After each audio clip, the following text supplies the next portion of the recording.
Tom, primeira coisa, antes de entrar na sua casa, então... Pô, o ângulo tá bonitaço aqui. Sério, né? mano? Tá top a luz, cara. O Deixa eu ver se eu tô modelo? também. Ó. Primeira dica que você pode dar, então, pra quem quer começar no marketing digital, Tom. Começar no mercado digital? Cara, a primeira dica é você não ignorar o óbvio, né? Não ser aquelas pessoas Zé Ruela que acham que tem que fazer tudo ao mesmo tempo. Faz arroz com feijão, pô. Se tu investir num treinamento, faz arroz com feijão que o seu mentor te ensina, aplica até dar certo. Sacou? Não fica plano de galho em galho, não. E quando tá tudo dando errado, o que faz? Quando tá tudo dando errado? É. Você sabe, eu né? penso da seguinte maneira, irmão. Só dá errado quando você não faz. Se você toma uma ação, você tá pelo menos em movimento. Não tem como dar errado, sacou? Esse é o meu ponto de vista. Não para, né? Tipo assim, porra, se você tem a oportunidade de começar no mercado digital e não começa por medo, já tá errado. Já tá dando errado ali. Agora, se você já começou, mano, é só lucro, velho. Ah, tô passando dificuldade. Dificuldade não é dar errado, não. Eu costumo dizer que tem aquela frase lá, no final tudo vai dar certo. Se não tá dando certo, é porque o final não chegou. Para de ficar chorando e faz o que tem que acontecer e acabou. Isso aí, já começou com uma porrada aqui de conteúdo, hein? Já vá, pô. Esse é um Capsule e nós vamos falar agora sobre o temor que o STF tem do que pode acontecer com Alexandre de Moraes em virtude da nota da Embaixada Americana. Vamos entender esse caso aqui, porque é um caso que realmente eu acho que ele devia se preocupar com isso, né? Eu acho que ele pode se preocupar com mais coisas ainda. Mas, de novo, não é uma preocupação imediata isso, tá? Eu vejo isso como uma preocupação de mais longo prazo. Como eu já expliquei para vocês, essa coisa toda, por exemplo, do Elon Musk conseguir bloqueio do dinheiro brasileiro que está lá nos Estados Unidos e coisa e tal, isso é possível? Possível é. Mas não é uma coisa que vai acontecer imediatamente, não, tá? Só que do jeito que a coisa está caminhando, pode ser que aconteça sim. Essa notícia foi sugerida por Daniel Leite Neto, Luiz Bourbon e várias outras pessoas. Obrigado aí ao pessoal que sugeriu as notícias lá no nosso site, no visãolibertaria.com. E obrigado a você que está assistindo o nosso vídeo. Se você gosta do nosso conteúdo, por favor, deixa o seu like, se inscreva aqui no canal, né? Bom, eu não preciso explicar para vocês o tamanho do buraco que o Brasil está se metendo com essa história do Alexandre de Moraes, do X, da Starlink, coisa e tal. É lógico, bloquear o X já é algo terrível, mas muito pior é o fato dele ter congelado as contas da Starlink para pagar a multa da X, né? Como eu falei para vocês, isso é totalmente antijurídico, não tem amparo nem na legislação brasileira, muito mais na legislação internacional, mas pior do que tudo isso, mesmo que você tire o aspecto jurídico da coisa, vamos esquecer a questão do direito, né? Se ele poderia ou não poderia fazer isso, quem decide isso em última análise é o próprio STF, então vamos tirar esse aspecto. Em termos de segurança para o investidor estrangeiro no Brasil, fica feio esse tipo de coisa, tá? Vamos entender esse caso aqui. Essa notícia foi sugerida por Daniel Leite Neto, Luiz Bourbon e várias outras pessoas. Obrigado aí ao pessoal que sugeriu notícias lá no nosso site, no visãolibertaria.com. E obrigado a você que está assistindo o nosso vídeo. Se você gosta do nosso conteúdo, por favor, deixe o seu like e se inscreva aqui no canal, né? Pois bem, a Malu Gaspar colocou aqui no jornal o Globo, na coluna dela, uma nota dizendo qual que é o medo do STF pelo Alexandre de Moraes depois da nota da Embaixada Americana. A gente falou sobre essa nota da Embaixada, em que eles diziam que estavam acompanhando a situação e que estavam preocupados com a liberdade de expressão, né?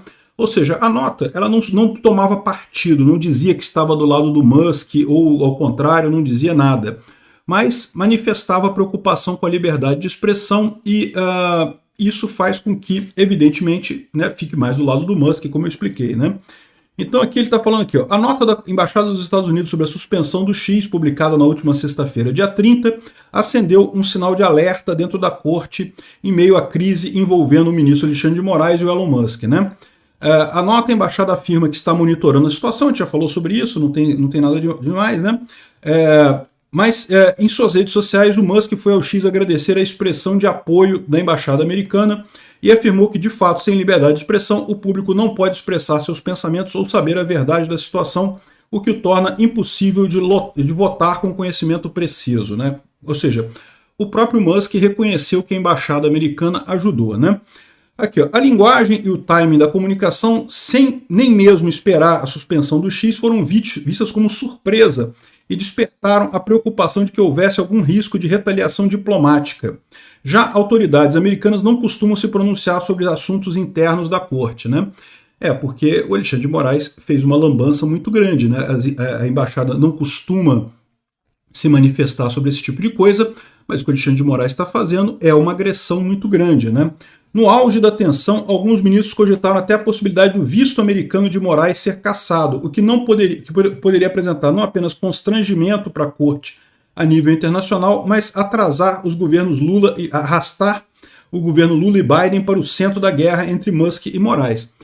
O governo Lula e Biden, eu não creio que vá ser arrastado para isso, porque tanto o Lula quanto o Biden têm receios quanto ao X. Tá? O governo Biden é um governo de esquerda que, de fato, não vai arrastar, essa ação do Alexandre de Moraes não vai arrastar o governo Biden para o meio da confusão, como eles falam aqui depois, né? Aqui, ó, a coluna apurou, porém, fontes junto da diplomacia dos Estados Unidos que essa hipótese jamais foi cogitada e nem faria sentido pelas regras do país para suspensão de vistos. Ou seja, o que eles falaram é que não vai ter suspensão de visto do Alexandre de Moraes de forma alguma, não sei o que lá, que não tem esse problema. Só que é aquilo que eu falo para vocês, né? Essas coisas, eventuais retaliações americanas ao Brasil, podem acontecer, podem sim. O visto do Alexandre de Moraes pode ser cancelado? Pode, é lógico que pode. Não vai ser uma coisa rápida, né? Mas é esse processo que começa. Começa com uma crítica, começa com uma advertência. Depois você vai ter ações lá na justiça americana que o Alexandre de Moraes vai ter que se defender. Se essas coisas todas continuarem nesse pé que o Alexandre de Moraes está colocando essas coisas todas, o que vai acontecer em algum momento é exatamente isso. Não vai ser agora, mas em algum momento o Alexandre de Moraes vai perder o visto dele e se for só isso, tá bom, porque ele pode ter também ativos congelados nos Estados Unidos, ele pode ter problemas ainda maiores mais adiante por lá, né? Então, ele está comprando uma briga grande, sem dúvida alguma. E o grande divisor de água disso daqui, não preciso explicar para vocês, será a eleição americana. Nesse momento, a Kamala Harris retrocedeu, como era esperado, né, como a gente falou, ela chegou a ficar na frente das pesquisas aí no mês de agosto, mas o mês de agosto tipicamente é um mês que ajuda os democratas, porque é quando tem a convenção democrata, então tipicamente você tem uma melhora dos índices democratas. Para você ter uma ideia, em 2020, quando era o Trump e o Biden chegou a ficar mais de 14 pontos à frente do Trump durante o mês de agosto, porém, nas eleições ganhou com só 3% à frente do Trump, né? A Kamala Harris chegou a estar 3% à frente do Trump em agosto, e agora já está recedendo, já está voltando ao patamar antigo, que é a maior probabilidade do Trump ganhar dessa vez, né? E aí que eu falo para vocês, esse será o divisor de água. Se realmente o Trump ganhar nos Estados Unidos, aí todo esse possível inferno astral do Alexandre de Moraes fica muito mais infernoso, porque o que está acontecendo é justamente isso, né? Haveria uma briga Lula e Biden derivada da Musk e Moraes.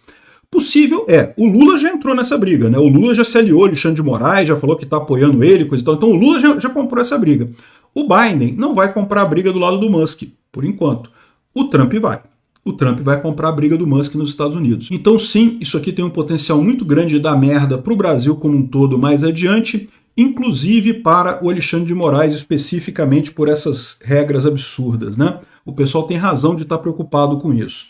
Outra coisa que está acontecendo aqui, que eu acho que é um sinal de alerta muito grande, a SpaceX está desencorajando funcionários a viajar para o Brasil, disse o Wall Street Journal, temendo uma retaliação do governo brasileiro. E realmente eu diria que é uma coisa preocupante, né? O Alexandre de Moraes está ameaçando prender pessoas, ameaçou prender pessoas do X e está ameaçando prender pessoas da Starlink. Então, pessoas da SpaceX que viajem para o Brasil podem ser tomadas como cobaias nessa história. É uma coisa muito triste, porque é basicamente a mesma coisa que o Putin faz lá na Rússia, sequestra pessoas, acusa as pessoas de crimes aleatórios, prende elas para justamente ter negociação com os Estados Unidos. Eu não descarto nada que o Alexandre de Moraes está querendo entrar numa coisa dessa, né? Querendo sequestrar pessoas da Starlink aqui no Brasil para isso, né? Aqui, ó, o Guilherme Amado está trazendo a informação de que o documento que pode impedir Elon Musk de separar o X da Starlink. Olha só, o Elon Musk não precisa separar o X da Starlink, porque o fato é que eles já são empresas separadas. Todo mundo sabe que é um absurdo isso daqui. Mas segundo diz o Guilherme Amado, alguns funcionários do Twitter que foram demitidos, né, foi encerrada a empresa aqui no Brasil, eles disseram que seriam pagos pela Starlink. E aí, dessa forma, isso estabeleceria que a Starlink estaria pagando a rescisão deles para o X, né? Ou seja, esses funcionários fizeram uma coisa bastante preocupante, porque eu imagino que ainda não foram pagos, né? Ainda está no processo de desligamento aqui. E a Starlink, sabendo agora desse problema, não vai poder pagar eles também, né? Eles vão ficar a ver navios no final das contas, não vai ter outra alternativa que não seja essa, né? Parabéns aos funcionários do Twitter que fizeram essa denúncia para o Guilherme Amado. Tá arriscado não só vocês, como os outros funcionários da Starlink agora ficarem sem a rescisão por conta exatamente desse aviso aí que vocês estão tornando público, né? De que a Starlink faria o pagamento do pessoal do X, né? Enfim, no final das contas, esse tipo de coisa não ajuda em nada, porque continuam sendo entidades separadas, entidades diferentes. E o que eu falo para vocês, mesmo que juridicamente isso ganhe corpo aqui no Brasil, mesmo que juridicamente o Alexandre de Moraes ache que não, quem decide isso sou eu mesmo, então eu estou dizendo que tem ligação, então pronto, tem ligação e acabou, e eu vou cobrar da Starlink de qualquer forma e coisa e tal. Isso pode gerar dois tipos de problemas para o Brasil que muito maiores do que esse problema que ele tem agora, né? O problema número 1 que pode gerar é a Starlink ir embora do Brasil. A Starlink é significativa no Brasil, sim. É curioso como o pessoal coloca aqui, não porque a Starlink é insignificante aqui, porque a Claro tem 10 milhões de pessoas ligadas na internet, 10 milhões de contratos de fornecimento de internet. A Starlink tem só 215 milhões de contratos de internet, então a Starlink é irrisória, não faz diferença nenhuma. Sendo que não, né, faz uma diferença enorme. Por quê? Porque a Starlink é que provê satélite para localidades afastadas. A Claro oferece o pessoal onde tem rede de celular, onde tem fibra ótica, onde tem esse tipo de coisa. O pessoal que mora no campo, né, Exército Brasileiro, Marinha Brasileira e agricultores, o pessoal que mora no campo, a Starlink é a grande campeã aqui, né? E aí você pode falar, não, mas tem outras também aqui, tem a própria Claro para via satélite, tem Claro Satélite 19, Telebrás, Viasat, HughesNet, coisa e tal.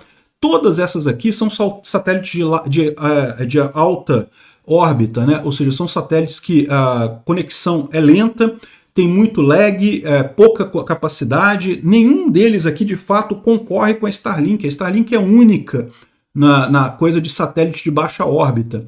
Quem vai ter, em alguns anos, talvez algumas décadas, é a Kuiper, que é a do Jeff Bezos, né? Será que a Kuiper do Jeff Bezos vai querer vir para o Brasil, sabendo que a qualquer momento o Alexandre de Moraes pode fazer a brincadeira com eles também? A outra alternativa é a rede de satélite da China, né? A China está fazendo uma rede de satélite de baixa altitude também, igual o Elon Musk. E aí já imaginou que pode ser que a gente acabe ficando refém da China nessa história? Olha o grau de problema que gera o fim da Starlink aqui no Brasil. Então, primeira coisa, fim da Starlink no Brasil simplesmente acabaria com um monte de coisas que tem aí, interior, que o pessoal está usando na internet, então acabaria com isso tudo, porque, como eu falei, a velocidade é muito menor, é tudo muito ruim, essas outras todas aqui não têm a mesma capacidade da Starlink, e ainda tem aquela questão da facilidade de instalar a Starlink, né? Você bota a Starlink lá, ela própria se ajusta e faz tudo certinho, não precisa de técnica e coisa e tal. Essas outras todas precisam, é complicado, é caro, é chato de conseguir. Enfim, no momento só tem ela. Nenhuma está funcionando, nem a da China está funcionando ainda. Quando tiver daqui a alguns anos uma concorrente para Starlink, como o Kuiper ou a da China, está arriscado a gente ter que ficar com a da China por conta disso daqui, porque que empresa privada que vai querer entrar aqui no Brasil para ter seus ativos todos resgatados, todos os ativos tomados pelo governo brasileiro, né? O pessoal está colocando como se fosse uma coisa pequena. Não, ela só tem 0,4% de market share, não é importante no Brasil, não sei o que lá. Pois é, tira ela para você ver se é importante ou não. Vamos ver como é que vai ser isso daí. E o outro problema que eu falo é a questão da insegurança jurídica, né? Exatamente o outro problema. Ah, mas juridicamente eu posso tirar dinheiro de outra empresa porque eu sou Alexandre de Moraes, eu sou juiz da Suprema Corte, eu que decido o que a lei o que está escrito na lei. Então eu vou tirar dinheiro de outra empresa. Beleza, ok, né? Ganhou, parabéns, ganhou, conseguiu. Só que o que vai acontecer? Qualquer empresa daqui para frente para investir no Brasil vai pensar 10 vezes antes por causa desse tipo de problema, né? Ele está querendo com isso fazer com que o Elon Musk mude de ideia, que o Elon Musk volte atrás no cancelamento. O Elon Musk está só dobrando a aposta. Não tem por que ele voltar atrás, porque como eu já expliquei para vocês, ele quer isso mesmo. Quanto mais o Alexandre de Moraes fizer medidas autoritárias contra ele, melhor é a situação para o Elon Musk lá nos Estados Unidos, porque ele está querendo usar o caso do Alexandre de Moraes como um aviso para evitar que o mesmo aconteça nos Estados Unidos e na Europa. É isso que ele quer.